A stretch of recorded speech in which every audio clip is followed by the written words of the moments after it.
네, 안녕하세요. 지식디자인입니다. 네, 오늘은요, 온라인 강의를 위한 줌 활용 A to G라는 주제로 한번 이야기를 나눠볼 텐데요. 우리 강사님들 이제 작년부터 시작된 코로나19 때문에 이제 온라인 강의를 또 이제 많이 하게 되시죠. 그런데 아직까지도 조금 온라인 강의 망설이시는 분들 계실 것 같다라는 생각에서 이번 영상을 한번 준비를 해봤습니다. 줌 도구 자체 활용을 조금 두려워하시는 분들도 계실 테고요. 이 줌을 활용해서 그럼 어떻게 강의 운영을 해야 되나 교수법에 대한 궁금증을 가지신 분들도 계실 것 같습니다. 그래서 몇 차례의 어떤 영상을 통해서 한번 이런 부분들을 소개해 드릴까 합니다. 그래서 이번에 첫 영상으로요, 줌 세팅과 활용 방법에 대한 내용을 좀 소개를 해 드릴까 합니다. 자, 줌을 활용해서 강의를 조금 하기 위해서는 사전에 해야 될 것들이 몇 개가 있어요. 근데 우리 강사님들 오프라인 강의 한번 생각을 해보시면서 조금 비교해 보시는 것도 괜찮을 것 같습니다. 강사님들 오프라인 강의하실 때, 우리 교실에 수업 현장에 가기 전에 어떤 활동들을 하시나요? 네. 보통은 이제 강의 의뢰를 받고, 교환을 좀 만들죠. 교환을 만들고, 거기에 대한 연습도 합니다. 그죠? 그래서 이제 그런 사전 준비를 하고, 그 다음에 이제 교육 담당자하고 뭐 이야기도 나누고 뭐 이런 활동들을 하죠. 네. 그런데, 온라인에서도 마찬가지예요.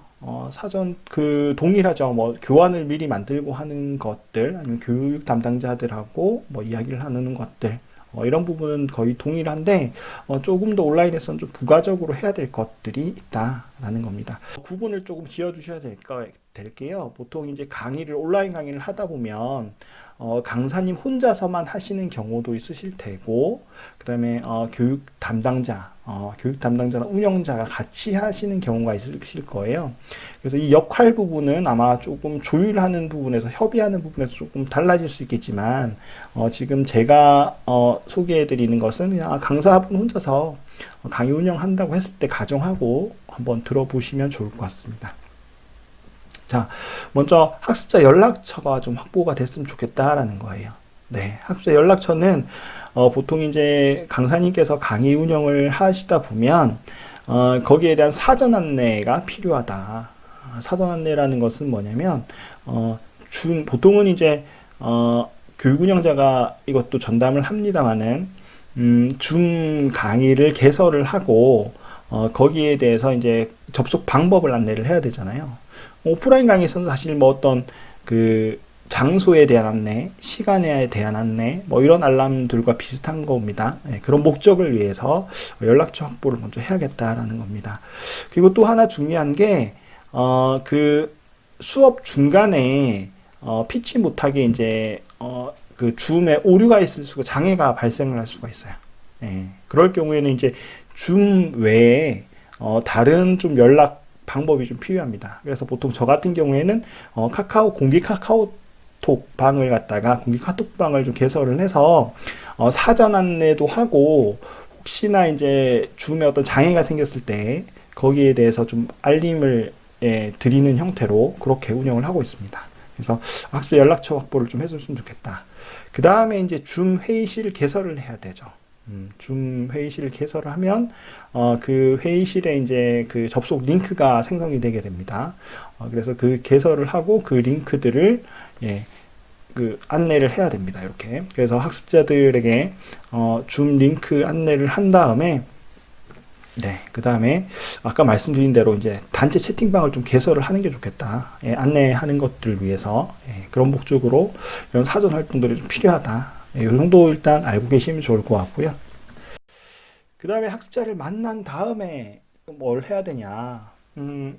오프라인에서는 어떤 활동들을 하시냐. 수업 시작하시죠. 네, 수업 보통 시작하고, 뭐 아이스 브레이킹 시작하고, 이제 본학습 시작하고, 이렇게 진행이 되는데, 네, 온라인에서는 일단은, 강의 시작하고, 종료에 대한 좀 안내를 좀 명확하게 해주시면 좋을 것 같다라는 겁니다. 운영 관련 공지라고 제가 이렇게 표시를 해놨는데요.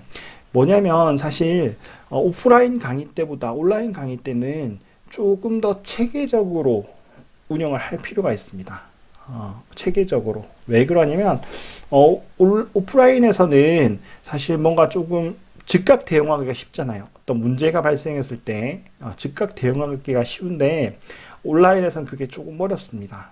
네, 가령 이제 여기 운영 관련 공지라는 것은 뭐냐면 그런 거예요. 예를 들면 학습자분들 중에서 예를 들어 온라인상에서 실습이 병행되는 과정 같은 경우에는 PC로 접속을 해달라라든가, 네, 아니면은 그거는 이제 뭐 모바일을 이용을 좀 자제해달라든가, 뭐 이런 것들 아니면은 강사가 말을 하고 있을 때는 음소거를 좀 해달라든가, 뭐 이런 류의 내용들, 운영에 관련된 그런 사소하지만 좀 중요한 내용들, 예, 그런 부분들을 사전에 공지를 해주시는 게 좋을 것 같습니다. 그 다음에 장애 처리에 대한 부분들, 이런 부분들도 이제 신경을 써야 되겠죠. 그래서 보통은 이제 강사 외에 과정 운영자들, 예, 교육 운영 담당자들이 이제 같이 줌방에서 예, 입장을 해서 이것들을 처리를 하게 되는데 강사분 혼자서 하는 경우도 있으니까 이런 부분들을 좀 신경을 쓰셔야 되겠다라는 부분입니다. 그 다음에 이제 회의실 전반적인 관리하는 것들, 이 뭐 관리라고 하는 뭐냐면은 우리가 줌 회의실 나중에 이제 뒤에서도 보여드리긴 할 텐데 다양한 뭐 버튼들이 있어요. 가령 아까 말씀을 드렸듯이 강사분들이 말을 하고 계신데 학습자들 일부 학습자들의 이제 마이크가 켜져 있으면 생활 소음이 이렇게 흘러나오게 되죠. 그럴 때 학습자들의 어떤 그 마이크 소리를 음소거를 한다든가 이런 것들을 수시로 좀 해줘야 됩니다. 예, 그런 것들을 관리를 한다라는 측면으로 볼 수 있을 것 같고요. 그 다음에 자료들 공유를 해야 되죠. 수시로 이제 처음에는 이제 사전에 어떤 교환 자료나 이런 부분들은 공유가 됐을 테고, 그 외에 공유들, 공유되는 자료들이 있으면 그것들을 공유하는 거, 이런 것들이 학습자를 만나고 나서 실제 수업 상에서 강의상에서 진행되어야 되는 그런 활동이라고 할 수 있을 것 같습니다. 뭐 앞에 있는 내용들은 뭐 앞에 이제 그 학습자 만나기 전에 활동들, 그다음에 방금 소개해드린 후의 활동들은 많이 이제 그 수업을 해보시고 강의를 해보신 분들이라면 크게 어렵지 않게 이해를 하시는 수 있는 부분이라고 그렇게 생각이 돼요. 자, 그러면 과연 줌이라는 게 뭔가 좀 소개를 한번 해드리도록 할게요. 자, 줌이라는 것은 예, 이 홈페이지 이렇게 접속을 하실 수 있습니다. 여러분들 줌이라는 거를 사용을 해보셨는데 보통 학습자 입장에서 사용만 해보시면 이 홈페이지를 방문하실 필요가 없었을 거예요, 그죠? 보통은 뭐 URL이 이제 뭐 강사분들이나 교육 운영자분들한테 문자로 아니면 카톡으로 이렇게 받게 되면 그거 클릭하면 이제 브라우저가 열리면서 아니면 휴대폰에서는 휴대폰에 어떤 앱이 켜지면서 예, 이렇게 실행이 되는데 과정 운영자나 아니면 강사로서 이제 줌 활용을 하려면 이 줌 홈페이지에 반드시 접속을 하셔야 됩니다. 그래서 로그인을 하셔서 진행을 하셔야 된다라는 거 꼭 기억을 해 두시면 좋을 것 같고요. 특징을 조금 소개를 해드리도록 하겠습니다. 그럼 줌은 일단 그룹 미팅의 경우는 40분, 시간 40분 정도를 네, 무료로 제공을 합니다. 그래서 이 40분 동안에 한 최대한 100명 정도 한 회의실에 참여를 가능하게 되어 있고요. 하지만 이제 코로나19 상황에서는 교육기관 인증을 하게 되면 무제한 이용 가능을 합니다. 예, 그래서 이 부분들 좀 기억해 주시면 좋을 것 같습니다.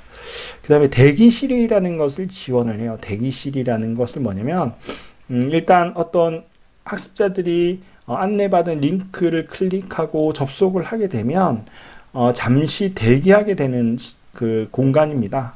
예, 그래서 이 대기하는 동안에 운영자나 강사가 그 강의실, 그러니까 회의실이죠. 회의실에 접속할 수 있도록 허가 버튼을 눌러줘야지 접속을 하게 되는 그런 기능입니다. 그래서 그 링크 주소를 알고 있지만 모든 사람들이 접속을 하지는 않도록 하는 것을 좀 방지하도록, 그래서 허가된 사람만 접속할 수 있도록 예, 그렇게 하기 위한 예, 기능이 대기실이라고 할 수 있을 것 같아요. 그 다음에 화면 공유를 지원을 합니다. 네, 화면 공유라는 것은 PPT 파일, 우리 보통 강사님들 교환 많이 활용하시죠?